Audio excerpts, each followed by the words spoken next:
دایی همسر من سیماست. انشالله خوشبخت بشید. استاد سیما رو لخت کنم؟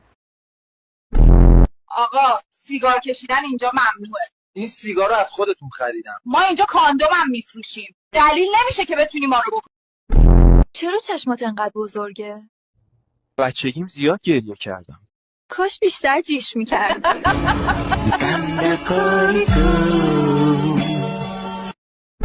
بابا من از کجا اومدم؟ یه لک لک داره واسمون آورده پسرم. زن به این خوشگلی داشتی بعد رفتی لک لک کردی؟